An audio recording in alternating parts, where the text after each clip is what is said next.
Et salut mec, on se retrouve pour une nouvelle vidéo. Une nouvelle fois, on va étudier le mercato d'un championnat européen. On a fait notamment la Bundesliga, la Liga, le championnat saoudien, la Première Ligue et même Arsenal. On va cette fois-ci s'attarder sur la Serie A. Pour le coup, c'est un championnat pour lequel je m'intéresse un peu moins récemment, mais pour le coup, il y a des plutôt grosses recrues qui pourraient faire que le championnat pourra devenir très intéressant pour la saison à venir.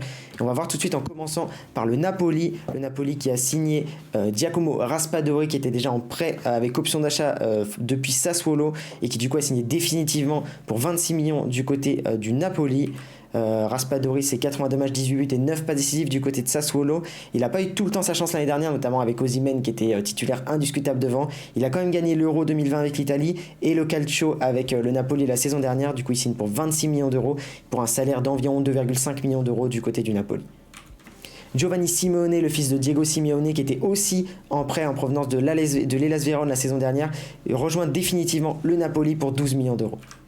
Kim Min-jae, on en a déjà parlé notamment dans le mercato de la Bundesliga, mais qui quitte le Napoli pour rejoindre le Bayern de Munich pour une somme de 50 millions d'euros, ce qui en fait un des défenseurs les plus chers, notamment derrière genre Wesley Fofana et autres, et Maguire aussi je crois.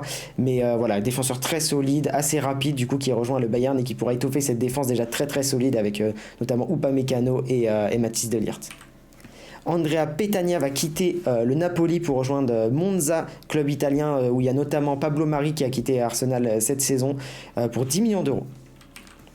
On va continuer du coup cette vidéo avec le Società Sportiva Lazio, la Lazio de Rome, qui signe Tati Castellanos en provenance de New York City pour 15 millions d'euros. Lui qui est notamment passé en Espagne par Gérone. C'est 134 matchs, 59 buts, 24 assists, c'est des stats incroyables du côté de New York City. On va voir s'il va pouvoir les montrer du côté de la Lazio de Rome. C'est 15 millions d'euros au niveau du coup, c'est 700 000 euros de salaire à peu près qu'il touchera du côté de la Lazio. Matteo Cancellieri, petite pépite italienne qui signe en provenance de l'Hellas Vérone pour un peu moins de 8 millions d'euros, qui pourra aussi montrer tout son talent du côté de la Lazio, notamment avec un milieu de terrain qui sera pas mal étoffé.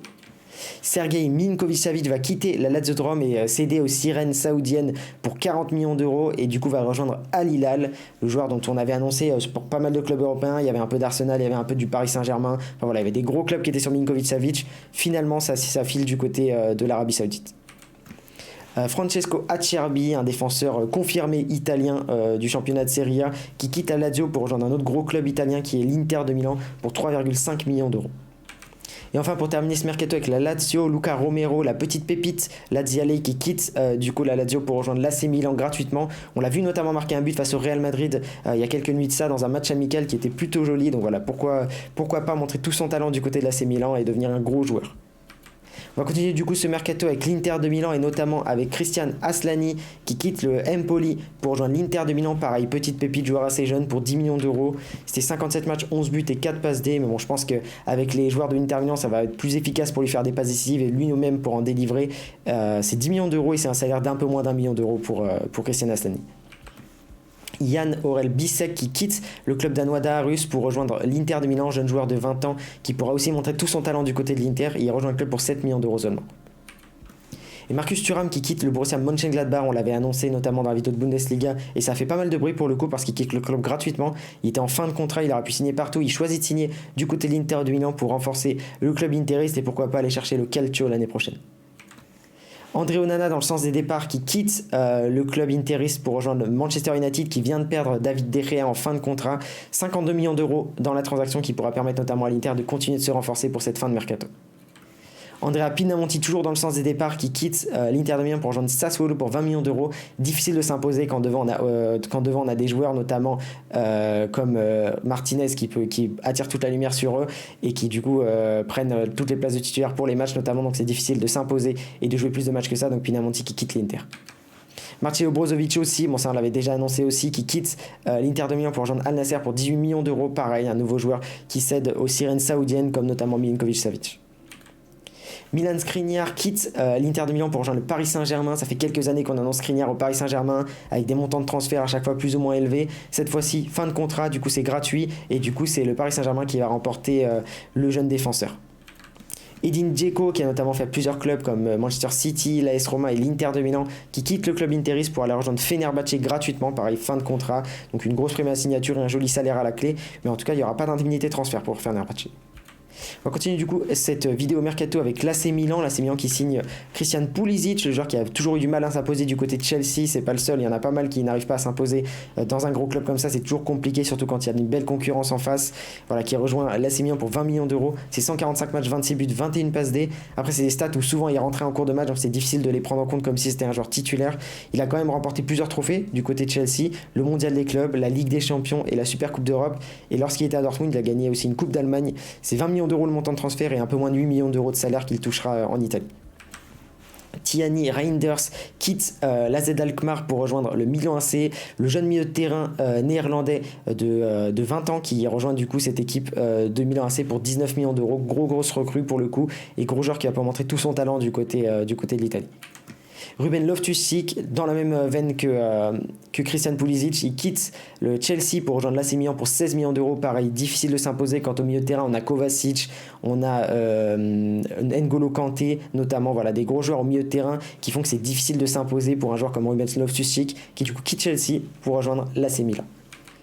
Noah Okafor, qu'on voit notamment briller en Ligue des Champions depuis quelques saisons du côté de Salzbourg, qui du coup veut signer dans un plus gros club et montrer son talent dans toute l'Europe, et du coup il signe à l'AC Milan pour 14 millions d'euros, le jeune attaquant. Côté départ du coup pour l'AC Milan, c'est Sandro Tonali qui quitte du coup le club milanais pour rejoindre Newcastle pour 64 millions d'euros, notamment c'est cet argent qui leur a permis de recruter tous les joueurs qu'on a cités précédemment. Voilà, gros milieu de terrain, très jeune, qui va faire beaucoup de bien au milieu de terrain de Newcastle, notamment aux côtés de Guimarães. Voilà, ça va être très très solide côté de la première ligue. On va continuer du coup cette vidéo mercato avec l'AS Roma qui signe notamment Oussem Aouar en provenance de l'Olympique Lyonnais, le joueur qui a fait toutes ses gammes dans le club français et qui notamment a joué un peu tous les matchs avec l'Olympique Lyonnais. Il a joué 233 matchs, 41 buts, 36 passes décisives. C'est un gros bilan pour un milieu de terrain qui rejoint en plus gratuitement le club et qui touchera un salaire d'un peu moins de 3 millions d'euros du côté de l'AS Roma.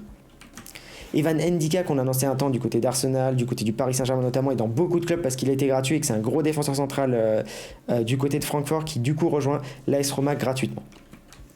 Justin Kluivert quitte l'AS Roma du côté des départs et rejoint Bournemouth pour 11 millions d'euros. On sait que pour le moment il a fait pas mal de clubs et qu'il a eu du mal à poser ses valises et à vraiment s'imposer dans un club. Espérons que ce soit le cas pour lui du côté de la Première Ligue et du côté de Bournemouth. On va terminer cette vidéo avec la Juventus et notamment avec Moise Kean qu'on a vu du côté du Paris Saint-Germain, qu'on a vu du côté d'Everton et d'autres clubs, notamment le joueur qui parle très bien français d'ailleurs, qui quitte du coup Everton pour 30 millions d'euros pour aller rejoindre la Juve où il a déjà joué par le passé.